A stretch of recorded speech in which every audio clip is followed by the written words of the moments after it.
Hello team, welcome to another ATP Geopolitics video with myself, Jonathan MS Pearce. This is a Ukraine war news update for the 24th of January 2026, first part thereof. And we are going to cover all of the goings on across the front lines over the last 24 hours or so. The headline today is really going to be about the massive missile and drone strikes across Ukraine, particularly Kyiv and Kharkiv last night. Energy crisis continues in Ukraine. It is bad. In that respect, we're going to talk a little bit about sort of drones in general, and of course the peace negotiations taking place in Abu Dhabi in UAE too. Before we get to all of that, please remember to like, subscribe, and share. Keep yourselves in the loop. Thank you to those who have already subscribed to the channel. You are, as it is known in the business, legends. Let's get on with the deets. So we have the Ukrainian general staff figures for the Russian losses for the day before and some fairly sizable drops. I don't know whether weather has something to do with this. Good old homophones. 930 personnel lost. That is quite a number, quite a bit below where we have been. Although you think below 1,000, it's something like category shift, but it's kind of an arbitrary threshold, isn't it? And actually 930 from 1,000 and something is no more different than a drop of 1,200 something to 1,100 something. But anyway, below 1,000, 930. We've got 4 tanks, 3 armored combat vehicles, 31 artillery systems, still heavy losses in that category, a single air defense system, good to see another one taken out there, and 88 vehicles and fuel tanks. And I think you put the vehicles and fuel tanks losses together with the personnel losses, and you get a sense that not as hardcore as it has been on the front lines over previous days. And again, it's cold there, so that might have something to do with it. You know, might have heavy snow getting in the way of using drones, so on and so forth. Interesting video here. 7-man Russian assault group, which intimates that the Russians were on the attack here but were taken prisoner. You don't often see that. Looked like there's some half-decent trenches going on here too. So anyway, a 7-man Russian assault group was captured by Ukrainian forces near Huliaipole on the Zaporizhia front. Would like to know the details of that, because that might suggest that Ukrainians are countering. It might suggest that there's active defense going on there. But yeah, 7 attacking Russians being captured is not something you usually see. Now, continuing on the personnel front to a degree, not far from Pokrovsk in the front there, a Ukrainian drone struck a Russian. Actually, I think there are 2 drones here. So this is a short version of the much longer video where the guy that you see here, he was standing just kind of where that drone hit, just below it. And then he was looking at another drone strike and then ran to the position he is then, and then looked back and was like, damn it, I was standing there. I would have been done. But anyway, we have a Russian base containing troops and equipment supposedly being hit, although I don't know how much damage can be done there, since most of the you get flashes going throughout the rooms though, so it's difficult to know how much damage is done when a drone hits an outside of a building. But it contains supposedly troops and equipment. That's the moment of the strike. The longer video is an interesting watch, actually, just to get his remarks on what is going on. So he's looking at an explosion going off in the distance here, you know, behind where he is eventually standing. And then I'll give you a sense of kind of the sounds here, what's going on. And then you can go and watch this at your own leisure.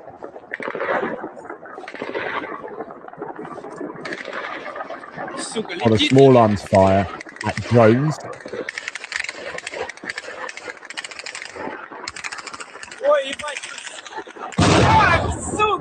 So that's another hit. So actually there's 3 hits going on there. Then he sort of runs from that position to across the street in quite a hurry, and then looks back at that that drone then hitting. And his comments there are you know, quite revealing of the chaos of these situations. But fingers crossed, hopefully some half-decent stuff was taken out there. Right, we're going to move on to some loss lists, this time from Oryx, the Yakub Yonovsky here. the loss compiler aggregator.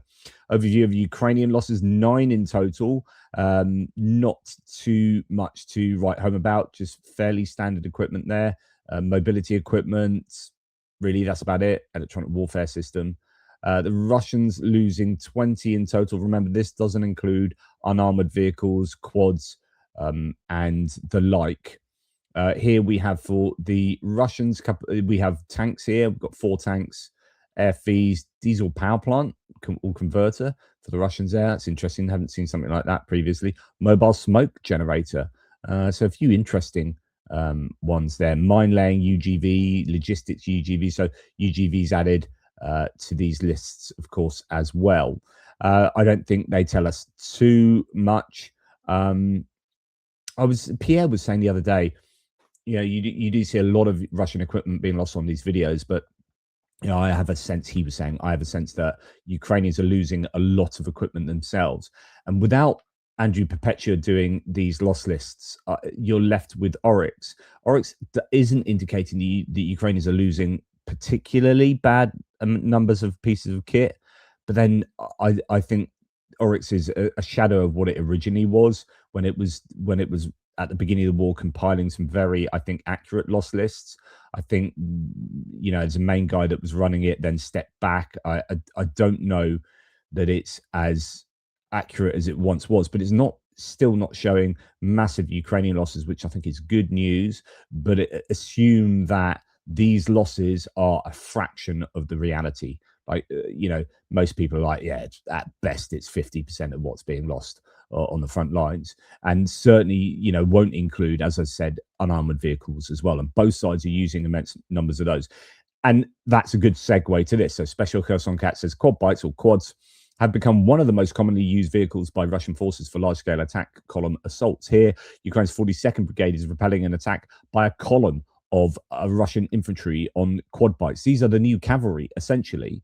And here's a whole, 1 minute 20 of quad after quad after quad getting taken out by the Ukrainians, and then the troops that then alight from these quads getting taken out individually by the IEDs being dropped from these drones or other FPVs. So yeah, quads are definitely being used an awful lot by both sides. In fact, we have just finished a Jigger's Paw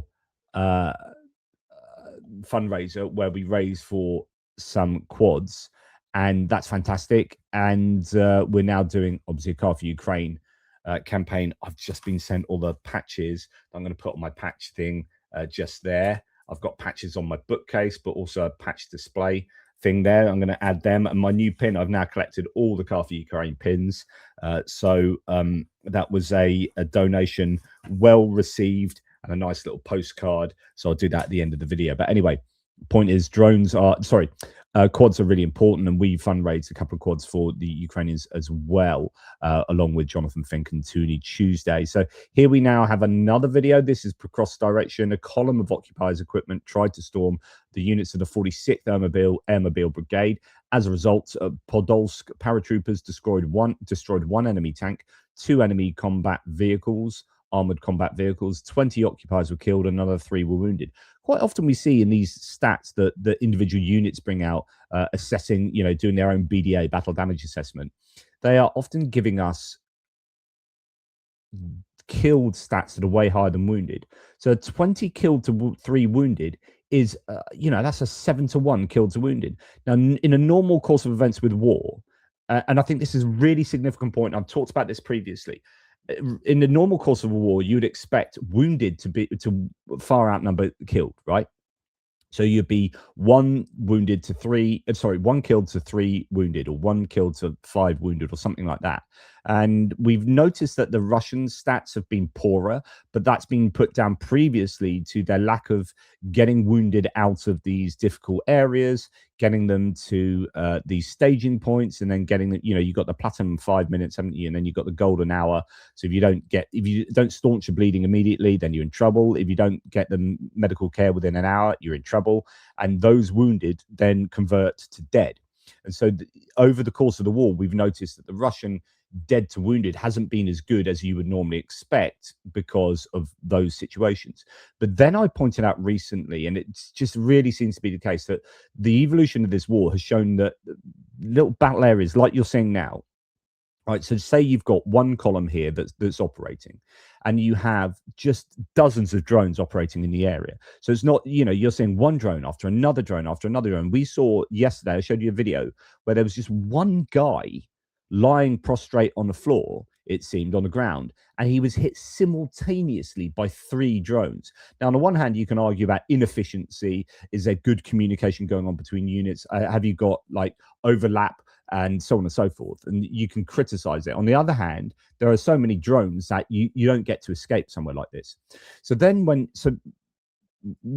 I'm looking at this idea that you've got 20 killed and 3 wounded, and actually that is going to be much plausibly the case these days. So you have all the drone operators just buzzing around, taking out the column, hitting these vehicles individually, bang, bang, bang. Okay, all of those vehicles are now immobile. Then all of the people get off the vehicles. So I told you that at the beginning of the war, when we're seeing these sorts of attacks up in around Avdiivka, right? So there'll be like attacks from Vodyanyi going up into Avdiivka, and you have these columns and tanks and armored combat vehicles. So the vehicles were different. You get maybe a mine taking out a vehicle or an artillery shell, not really a drones immobilizing the vehicles, but occasionally you might get drones immobilizing vehicles, and then that'll be that. Then everyone would get off and they'd run off and then pretty much run back to where they came from. And you'd be like, yeah, we've immobilized a column, we've repelled this attack. That looks different now. So the evolution of the war is you immobilize a column, not always with, actually more often with drones rather than mines and artillery. Mines are still playing a part. Artillery, less so, for sure, less so. And then all those people that get off the vehicles, you're picking them off one by one. No one escapes. You're having drones. You look under vehicles, down pipes, in these trees. You get people hiding behind trees, and you have this game of cat and mouse in these kind of wooded areas and tree lines. And there's no escape. There appears to be no escape for these Russians, as you say have, I don't know, 30 Russians on this attack, or like, who knows how many. Maybe there were 30 Russians on this attack. 20 were killed, 3 were wounded, 7 just fully escaped, ran off. And the killed to wounded is now a ridiculous number for the Russians because of the prevalence of these drones. Okay, so just sort of hitting that point home. Right, here we have bad news for the Ukrainians. A Russian Grand drone striking what looks like a Mi-24 and a Mi-8 helicopter, 2 helicopters separately struck by the Russians in the Kirovohrad region. It's too early. Like, my boys had their football match cancelled today. Both of them. It's a beautiful day today, beautiful day yesterday, but pitches are still apparently waterlogged. So, both boys off, and I could have really got up at double, as we used to say, crack of the sparrow's fart in the morning.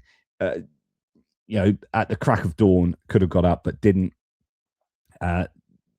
Laid in bed, and was surveying all this stuff, and it's a real shame that you're seeing some of what you're seeing here.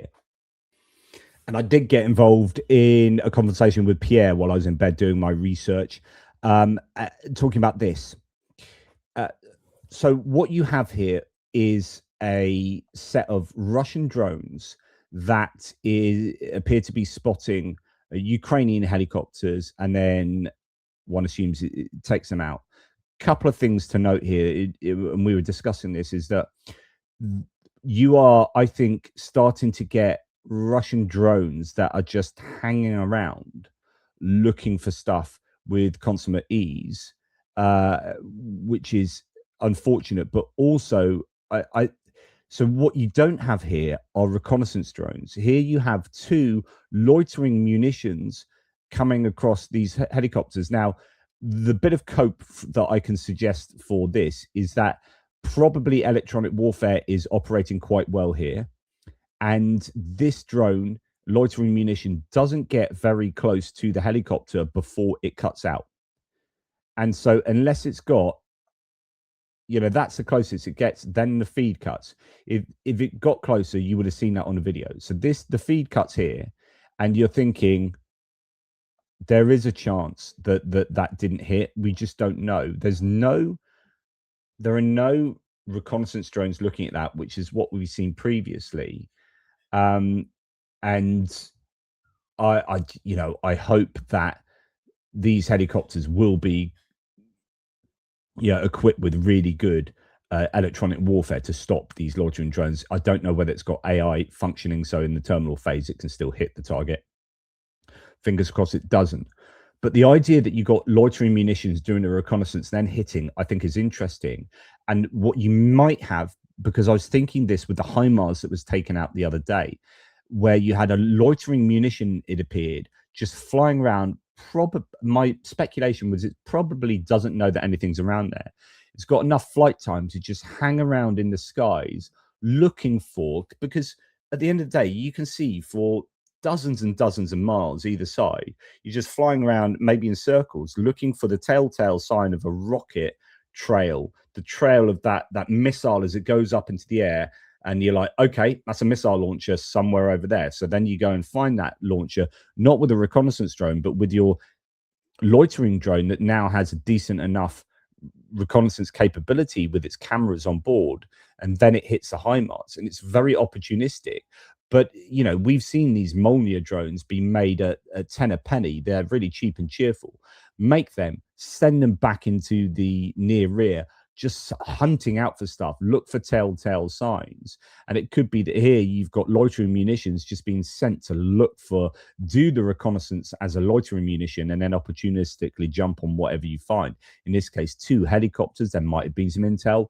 I don't know. There might have been prior reconnaissance. I don't know. But it could be that you've got loitering munitions doing their own reconnaissance and then hitting these helicopters there. Just fingers crossed that the electronic warfare was decent enough to stop these from hitting the helicopters at least directly. But we don't know what the battle damage assessment is for them. At least it doesn't look like there'll be crews lost. Speaking of helicopters, footage of French forces conducting a helicopter assault to seize a Russian dark fleet oil tanker, the Grinch, in the Mediterranean the other day that I reported yesterday. So this is one that has been taken in by the French.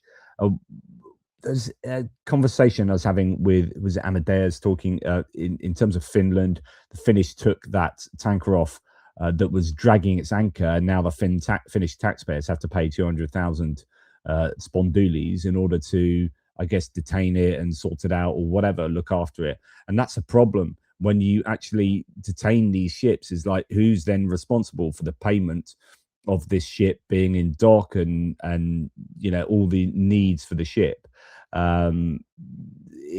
You want to be hitting the Russians with that, but they're never going to be paying for that, and especially since these all shadow fleet operations. I don't know, or can you take that out on the owners and then sanction the owners doubly on this? I don't know what the legal framework is for being able to detain these ships and then what happens with them. But anyway, good news, I think, just prima facie, that the French are involved in this kind of activity at the moment, and you've got some really interesting footage coming from the operation that took place there.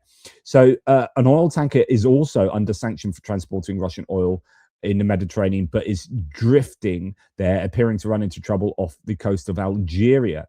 The vessel Progress was, or maybe lack of, was carrying a cargo of about 730,000 barrels of Russian Urals crude oil.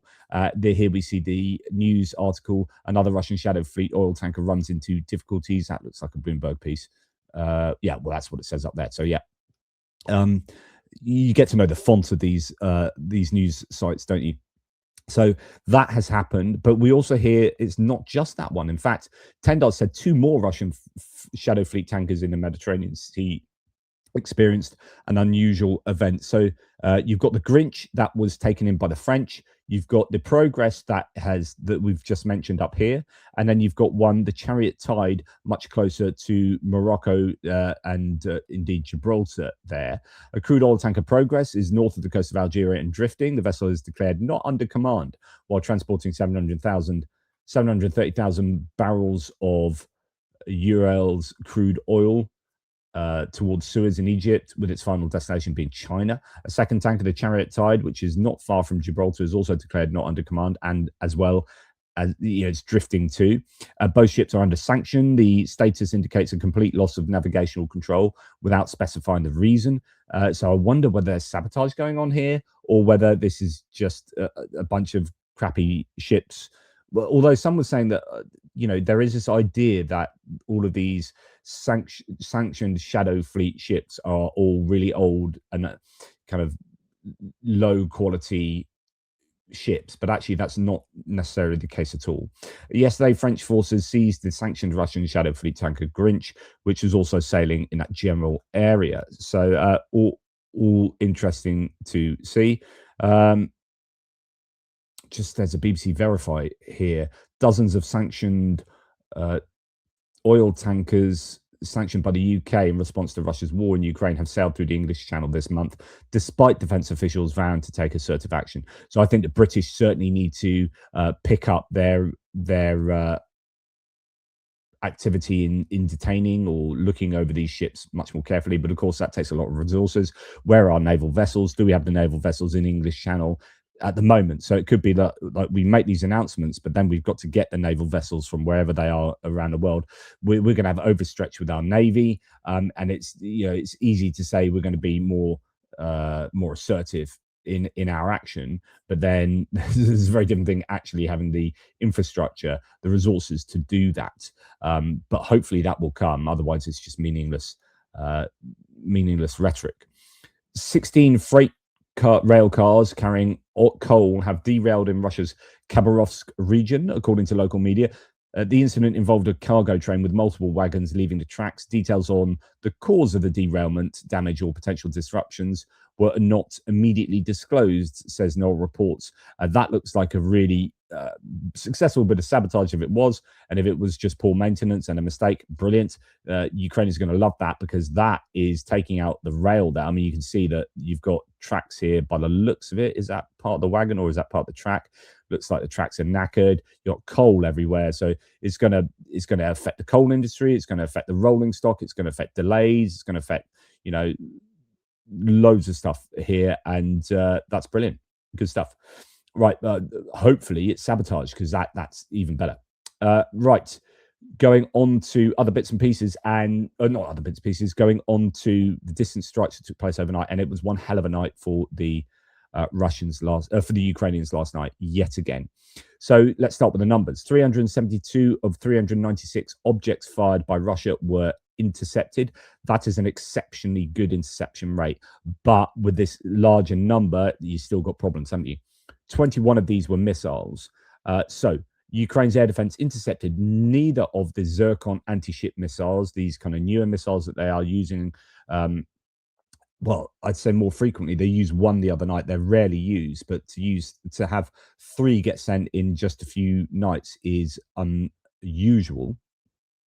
12 Kh-22 or Kh-32 cruise missiles were sent. 9 were intercepted, so that's really good. I think they all came across the northern border, Bryansk area, and then were intercepted by the Ukrainians, so that's good. 5 out of 6 Iskander-M or S-300 ballistics were intercepted, likely Iskanders, going, I think, towards Kyiv, as most of them were. They might have also gone to Kharkiv, so they might have been S-300s if they were. And then a Kh-5969, which, if I'm correct in saying, that's a stealth missile, a stealth cruise missile.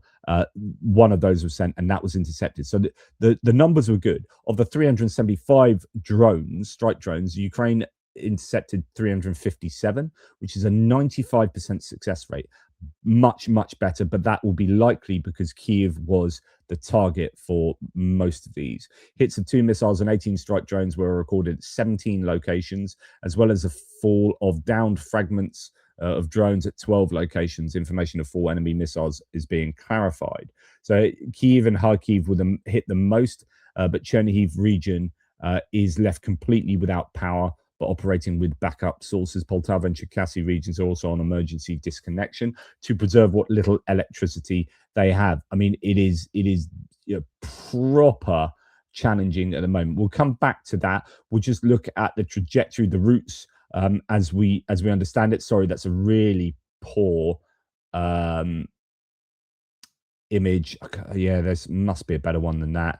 But anyway, if you can just unsquint your eyes or something, it looks like all the ballistics bar all the missiles bar 2 went for Kyiv and were coming from Bryansk. So they would be cruise missiles, and then you've got ballistic missiles as well coming there, the green ones, I presume. You have 2 missiles going for, looks like, is that Zaporizhia and Dnipro, possibly there.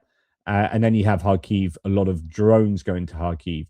And then you've got another missile coming from here to Kyiv. I presume that is, well, is that likely to be one of the Zircons? There's only one white one there, rather than that being the anti-ship missile. It could be the KH-5969 stealth missile, or one of that. No. So what did we have?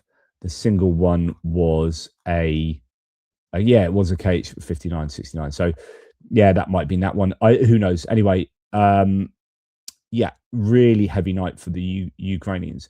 And it has to be said, I mean, I keep saying it, but the energy sector is in absolute crisis mode. It really is. And don't accuse me of doomsaying. It's like everyone is saying it. They're in a lot of trouble at the moment. I also wonder whether Ukraine's own, because when you have, say, usually 20 to 30 drones hitting Ukraine every single night, and a lot of nights we're not seeing that much footage of the strikes. And I will say, look, it sounds horrible, but it's almost, from a military point of view, it's better if you see civilian infrastructure being hit, because it means that your military industrial complex or your military targets aren't being hit. If you see no footage of anything, but yet there's 25, 27, 30 drones hitting, then invariably they've been striking at military industrial complex or very, OPSEC targets that then you're not likely to see evidence of. And that's worse news. And I get a sense that Ukraine drone strikes and missile strikes have got far less over the last 2 to 3 weeks. We're on the 24th of January, and actually January, my intuition, but looking at this daily, has not been as bad for the Russians as December and November. December and November, the Ukrainians were absolutely hammering the Russians, and I think the Russians have hit Ukraine's drone and missile production sites. I really do. And Russia is stepping up its technological quality of their drones. Russia's increasingly equipping strike drones with Starlink terminals, something else that Pierre was talking about this morning to me, to bypass Ukrainian electronic warfare, according to Der Spiegel. This allows drones to maintain control and navigation even during signal jamming. Ukraine is critically dependent on Starlink themselves, so disabling the coverage is impossible. Russia's likely to receive terminals illegally through third countries. SpaceX denies cooperating with the Russian military, but they are finding Starlink on these drones, which is a real challenge for the Ukrainians. Here we have a video of Ukraine's SPU. The Alpha unit has downed over 400 Russian Shahed drones in just months, using intercepted drones, protecting cities and critical infrastructure. So at the same time that the Russians are improving their drone capabilities, the Ukrainians are improving their defensive counter-drone capabilities, in this case, with the scaling up and improvement of these intercepted drones that are being used in a wide-scale manner. This unit in particular just taking 400 Shaheds down themselves in a couple of months. Foreign Minister Andriy Sybiha said of last night that Russia launched a massive missile strike on Ukraine precisely as peace talks were taking place in Abu Dhabi. He said the attack hit civilians and the peace process itself, adding that Putin belongs in a tribunal, not a peace council. And that's reference to Trump offering Putin a position on the board of peace, although I think he's now turned it down, Putin. So that's interesting. Sabihad's words there were peace efforts, trilateral meeting in the UAE, diplomacy. For Ukrainians, this was another night of Russian terror. Cynically, Putin ordered a brutal, massive missile strike against Ukraine, right while delegations are meeting in Abu Dhabi to advance the American-led peace process. His missiles hit not only our people, but also the negotiating table. Two of the largest cities, Kyiv and Kharkiv, shook from loud explosions. Dozens of ballistic and air ballistic missiles were used, as well as hundreds of drones. Main targets remain the same: energy objects and residential areas. Russia continues to wage a genocidal war against civilian people committing war crimes and crimes against humanity. One person was killed and at least 4 injured in Kyiv. A maternity ward, an IDP dormitory, and a hospital were damaged in Kharkiv, causing civilian casualties. Northernmost regional center, Chernihiv, is left without power after strikes. This barbaric attack once again proves that Putin's place is not at the board of peace, but at the dock of a special tribunal. And this is where, if I was the Ukrainians going into a trilateral meeting in Abu Dhabi, the Americans there, I'd sit down and go, excuse my language, I'd say, Kirill, assuming that Kirill Dmitry is there, or whoever, Kirill, are you guys taking the piss? Like, here we are sitting at a peace negotiation table, and you have bombed the crap out of civilians, out of a capital city and our second city in Ukraine. You have stopped our civilians getting energy. They're living in minus whatever temperatures, and you are making life for them even worse. This is genocidal and it's egregious. And you have the audacity to sit there and demand that we give up Donbass because you might kill some more civilians or stop them from getting heat and power. Just honestly, I would struggle to hold back at a trilateral peace meeting with Russians at the table. Euromaidan Press here. Putin ordered massive strike on Ukraine on peace as peace talks began in Abu Dhabi, and that's reference to your man Andriy Sybiha, the foreign minister. But lots of imagery coming out. Got infrastructure being hit there. We have typical scenes of destruction, sometimes involving residential buildings. Here's a video that's doing the rounds. Russian terrorism continues, says Anton Gerashenko. Terrorists never stop on their own. They can only be stopped, and only by force. The attack lasted all night. Drones, ballistic missiles, anti-vessel missiles. Russia's goal is obvious: to deprive Kyiv and the central regions of power as much as possible. So here we have this missile slamming into, one presumes is a missile, maybe it's a drone, slamming into a residential area in Kyiv there, just on the bank of the river. While some Russians, he continues, are aiming at and launching missiles and drones, other Russians remain silent and try not to notice the war, justifying their own inaction and convincing themselves that this is all being done by some them, and that they are not to blame and have nothing to do with it. The regime relies on both the former and the latter. Ukrainians are being killed, frozen, terrorized right now in front of the whole world. So yeah, sorry, I wasn't showing that to you. I'm going to go back to this is the problem I have when I go on to showing videos with sound.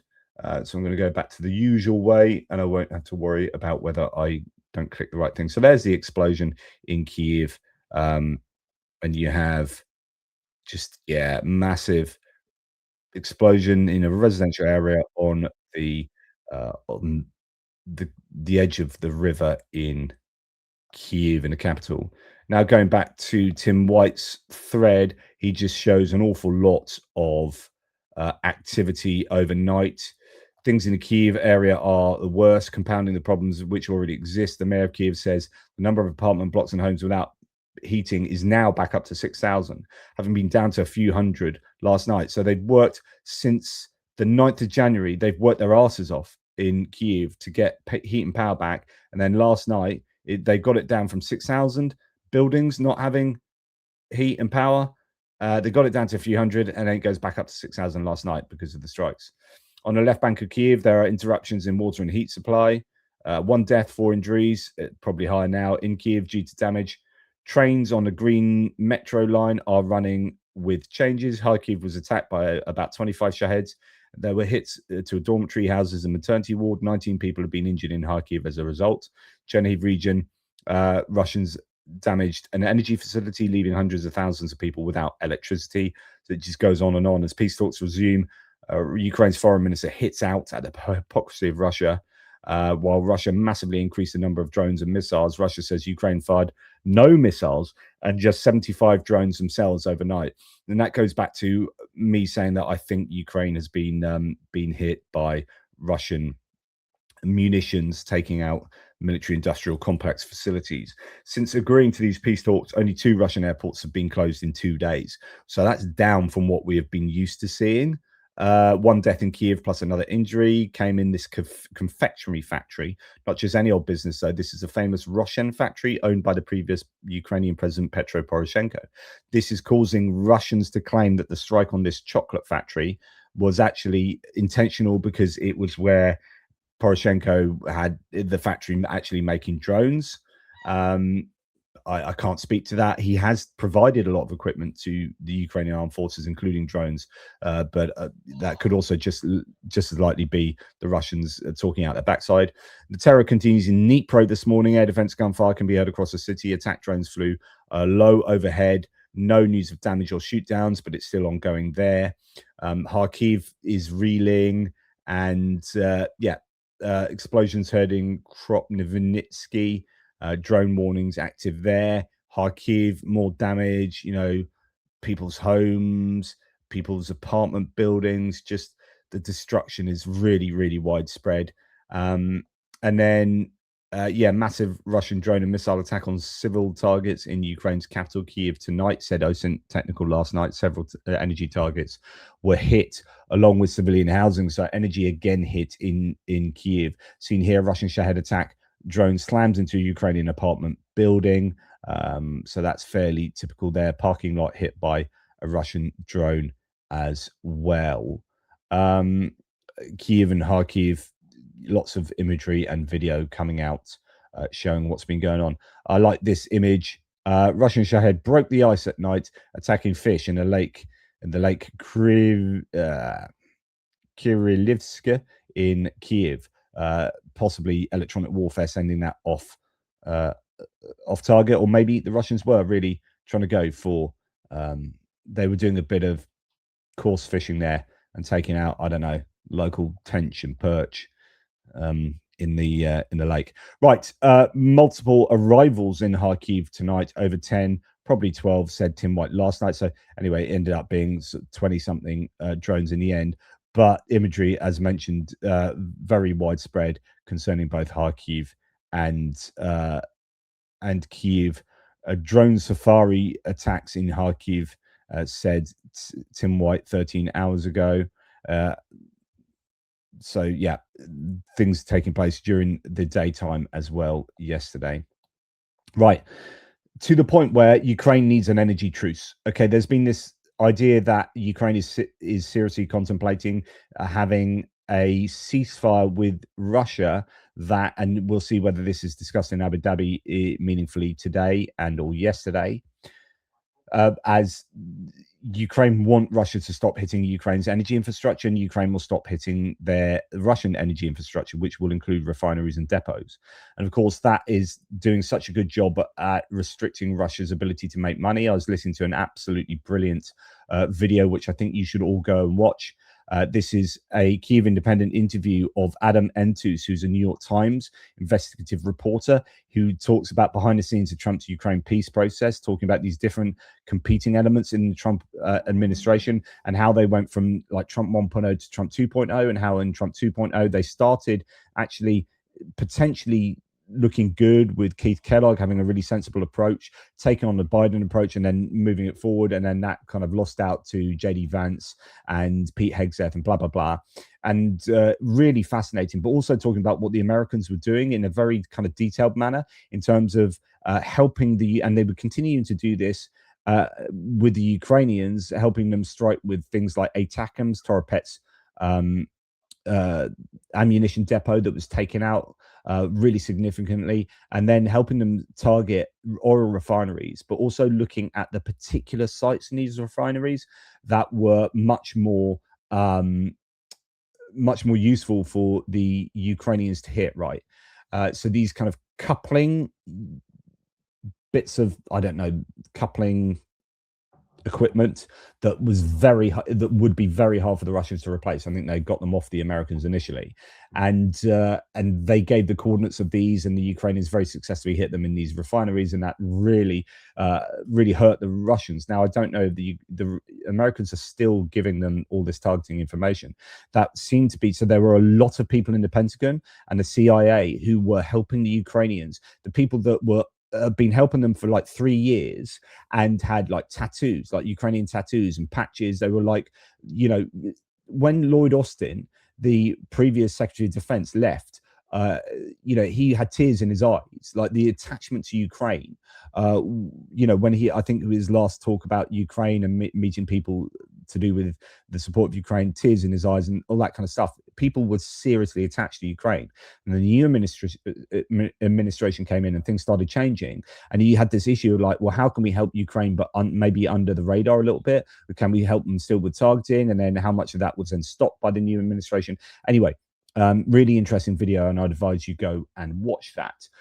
So Ukraine needs an energy truce, says the DTEC CEO. So this is the head of the biggest energy company in Ukraine, saying we're done. Our energy sector is done. We need an energy truce. We are approaching a humanitarian catastrophe. So don't accuse me of doomsaying. Like, I'm giving you the facts. This is DTEC CEO in Davos saying we need an energy truce. People have electricity for 3 to 4 hours, then 10 to 15 hours break. Ukraine is holding on thanks to gas imports, in particular from the USA. So that'll be LNG gas coming in. But Reuters reporting that Ukraine needs an energy ceasefire as catastrophe is looming, says a top power executive. DTEC has lost 60 to 70% of its generating capacity and suffered losses of hundreds of millions of dollars. The entire energy system of Ukraine needs to be rebuilt. In many cases, reconstruction of facilities will not help. Restoration will cost somewhere between 65 and 70 billion dollars. It is a big crisis, but it's a crisis you can't solve in the middle of the war. You can't just rebuild an energy infrastructure while that energy infrastructure is being hit by drones and missiles. They're buggered, essentially. Like, what do you do? Yeah, you can start importing more energy, but like the amount of energy you need to certain places, if you don't get like the substations completely rebuilt, like you can say, yeah, you can just import 100% of your energy from Poland. You can't just do that. You can't do that like that. Are you talking gas? Are you talking electricity? Are you talking, what are the loads coming through? Where are the needs? Are the needs over here? Well, how do you get from coming over from Poland over here to getting that electricity to a military industrial complex or a forge that's requiring all of this kind of power? Like how what about all these substations? What about this? How do you connect that to here? And you know, this, oh, by the way, that's just been bombed last night. So now we have to start again. We got 6,000 buildings back to a couple hundred buildings. Oh, now that Russia have hit again. So, you know, those comments that I had the other morning really peed me off, where people are like, stop doomsaying about the energy infrastructure. They can just get it in from Poland. You don't know what you're talking about. So this is how heating points in Kyiv operate. They've been set up by the State Emergency Service of Ukraine, the world's central kitchen. People can warm up, have a meal, and charge their devices. Thank you to everyone that helps with these facilities, says Anton Gerashenko. This is allowing people to keep going, but this is, you're not able to thrive. You're not able to economically thrive, commercially thrive, industrially thrive in these kinds of situations. Such wonderful news. Thankful to amazing friends of Ukraine, as Chef Jose Andres says. Anton from the World Central Kitchen. We have 500 tons of pallets arriving. Thank you for making this happen, Stefan Yuk. So, you know, there is help coming in lots of different ways. The EU has sent 447 generators, or is sending, worth 3.7 million euros to Ukraine. EU is providing them with these generators from strategic reserves to restore electricity supply in the face of Russian attacks on energy infrastructure. That's obviously going to be seriously needed. EU pledges those, plus Germany adds 60 million euros plus solar and batteries. The US commits 400 million in humanitarian support. Ukraine's partners are racing to keep power and heat running through the harshest winter of the war. This is a major emergency. So German aid to Ukraine says that in addition to the German government, there are numerous associations who are supporting Ukraine by providing emergency power generators en masse. Recently, so one Berlin, Ukraine Life Berlin recently purchased 3 high-capacity emergency power generators worth more than 42,000 euros for a hospital in Lviv. So people are helping out like lots. Massive shelling of Ukraine on January the 20th. So this is 4 nights ago. It cost Russia over $131 million. So these strikes that the Russians are doing, like last night, would be fairly similar, maybe even more. Russia used 372 air attack weapons then, ballistic missiles, hypersonic Zircon cruise missiles, and drones. Last night would be fairly similar to that cost, I would have thought. A lot of ballistics sent last night. Yet they are spending an awful lot every night when they're attacking this way, the Russians. The Ukrainians, though, it's costing Ukraine in billions. So actually, yeah, okay, that cost them a lot. The cost of the weapons is equivalent to the annual budget of Veliki Novgorod, with 220,000 inhabitants, or a third of the annual budget of Kalmykia and Nenets. It is added that the Russians continue to finance their war despite a record budget deficit of 5.6 trillion rubles and an economic crisis. Yeah, okay, fair enough, but they'll keep doing that because the return on investment is there. Ukraine is struggling. It's on its knees. Is it able to produce weapons? Have we seen a lack of weapons? So earlier I said military industrial complex has been hit, and that's stopping these drones and missiles flying in as great a number as we saw previously for the Ukrainians. Or could it be that actually they can't produce them because they don't have the energy to produce them? And Ukroboronprom has been told to get 50% of its energy as a national arms producer from abroad. You can't just do that like that. That takes a lot of thought and effort and cost and infrastructure. So, you know, this could be why Ukraine is struggling to send as many missiles and drones, although that is speculation on my part. It's an intuitive conclusion I have. Something went wrong at an energy facility, though, in Murmansk. So same thing, hopefully, happening in Russia as well. Part of the city of 350,000 inhabitants and its surrounding area was left without heat and electricity. Power outages and a lack of heating were also recorded in parts of Severomorsk, where the main base of the Northern Fleet is located. So Russia has its own energy issues. I don't know if that has anything to do with, oh, that looks like Five Nights at Freddy's to me. That looks like... It could be sabotage. It could be a strike by the Ukrainians very deep into Russia, or it could just be an overload to the system that has been hit elsewhere, and there are knock-on effects. I don't know. Penza was hit a couple of nights ago. I told you it's an oil depot there. The fire raged all day yesterday, and in fact, it appears to be still burning this morning. So this is apparently from this morning. So that's good news that the Ukrainians have hit somewhere there. The videos I was referencing earlier said that the depots didn't have certainly earlier in the war, I don't know about now, but hitting depots didn't have as much effect on Russia. They just kept pumping the oil. Not as much as an effect as say like hitting, I presume, the refineries.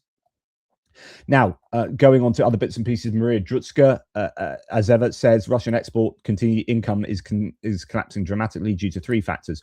Oil prices staying low, $35 to $37 a barrel. Ruble strengthening further, less rubles per dollar. As I said yesterday, oil production has hit a 16-year low. The result is oil and gas revenue is down almost half compared to last January. I said this yesterday. Just a few of those newspaper articles that she's referring to, though. We could run out of money. The Ministry of Finance warned of the threat of a precipitous decline in oil and gas revenue. Central bankers lowered the dollar exchange rate on January 23rd, and oil production in Russia has fallen to a 16-year low.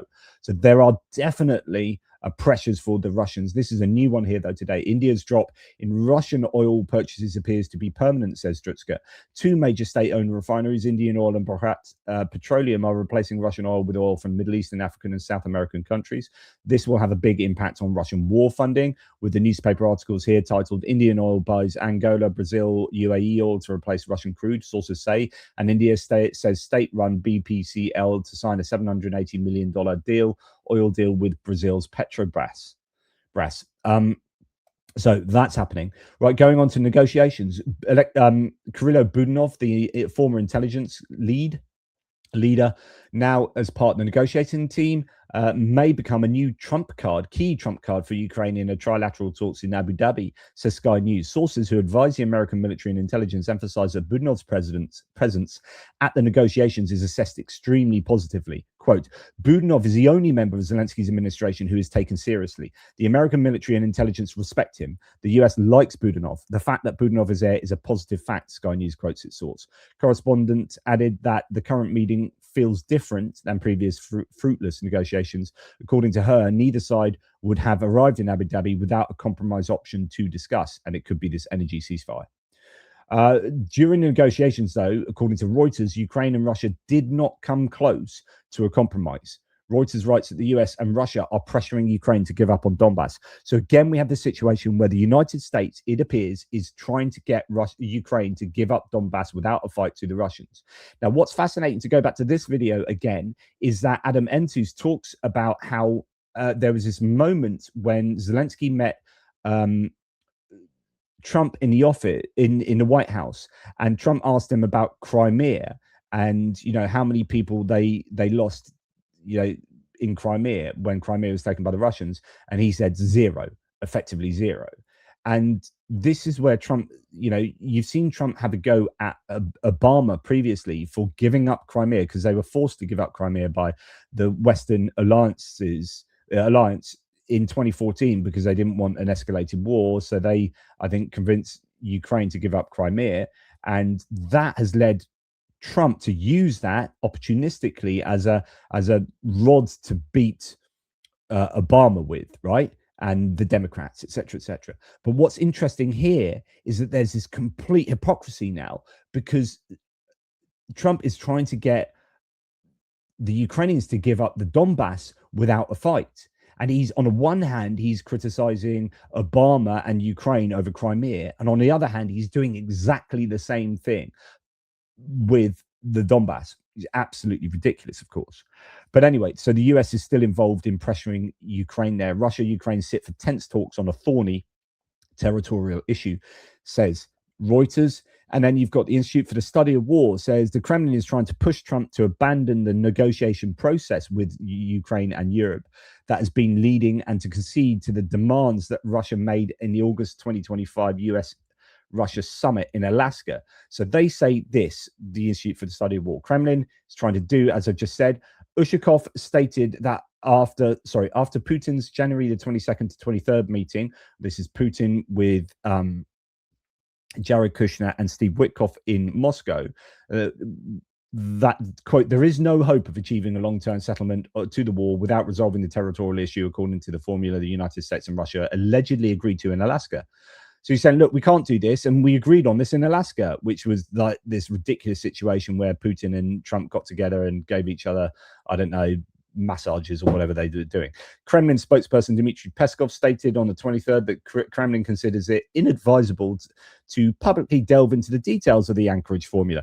No one needs to know about what we agreed to in Anchorage, is essentially what the Russians are saying. But that Ukraine's withdrawal of its forces from all of Donbass, Luhansk and Donetsk Oblast, is an important condition for a peace settlement.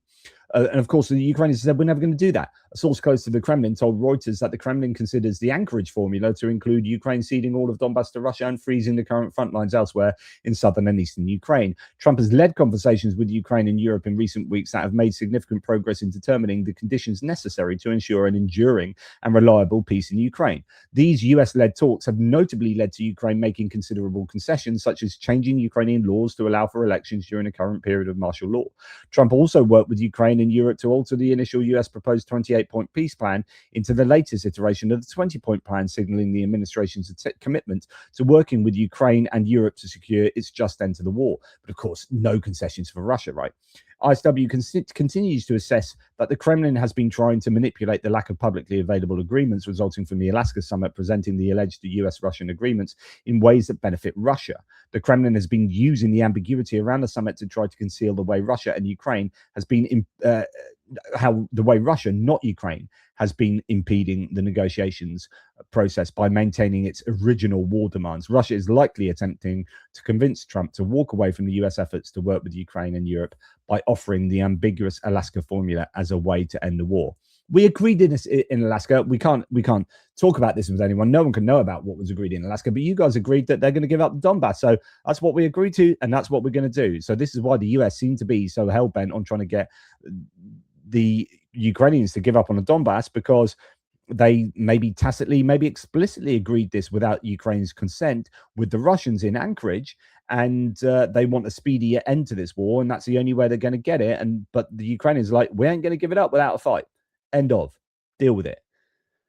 So we're back to where we were. Go and check out that Kyiv Independent interview. It's fascinating.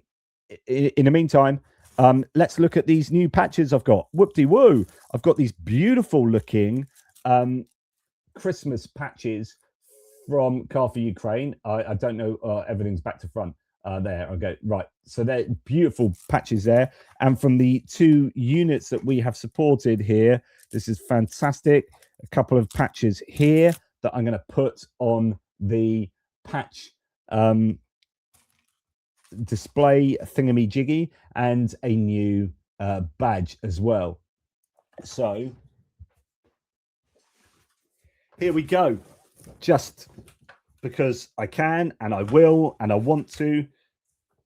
That's really similar to one that's I've already got, but it's now got a different top to it. So I'm knocking everything off my desk. I've got all of these beautiful patches. I'll put the badge on later. This is exciting times. I'm almost finishing up my patch display thingamy jiggy.